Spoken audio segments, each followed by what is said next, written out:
Hello, hello, hello. Sensational Spiritual Watering Sunday. Something that hit my spirit I'm going to share with you guys today. This morning, I was reading out the book of Mark, and that's the one of the amazing Gospels. And two stories in the Gospels is the one of the woman with the issue of blood, and it's also the 12-year-old girl who died, and God rose her from the dead. Now, I have read that story more than one occasion. You may have too. But this morning, God had me to see this story in a whole different way. And that's what I love about God and his scriptures is that he gives you what you need when you need it, how you need it through his scriptures. And that's what he gave this morning. It's something I never paid any attention to. And the point was, I started noticing how his disciples and people who believed in him was moving as this happened. Let me give you an example. So when it came to the issue of the woman with the blood, when the lady touched his garment, she knew she just all she had to do is just touch his garment and she would be healed from the issue of blood. When that happened, Jesus turned around and asked, "Who touched me?" Of course he knew, but it's still, God has you thinking, right? He's going to ask these questions to make you think. So he asked, "Who touched me?"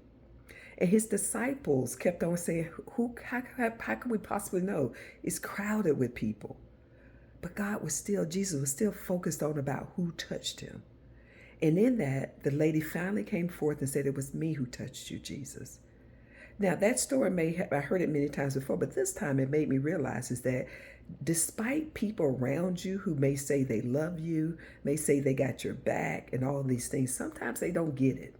And sometimes they don't know how to stand for you. So they may say things or handle things, a situation that you realize or know that's not the best way to handle it, but you understand. But him being Jesus, he didn't focus on that. He focused on and was not distracted about what people was thinking or what they were saying. He knew his main thing was to find out who touched him. The second story, the young lady, the 12-year-old girl who died. Well, when Jesus went to go heal her, the scripture says in the book of Mark that they actually was laughing, saying basically, "Jesus, you can't bring her back to life." He wasn't distracted. What he did is said them leave the scene, to leave the room. Oh, that's powerful. So sometimes in your life, even the people who care for you, they're going to say things that's not in alignment to what God has for you. And what you're going to have to do, my love, is clear that room and not be distracted about naysayers or people don't know what your journey is with him. So as Jesus cleared that room, he stayed focused. He didn't get caught up in their words that they were saying about their lack of faith. He knew what was sent to do. Yeah, that hit my spirit in a different way today.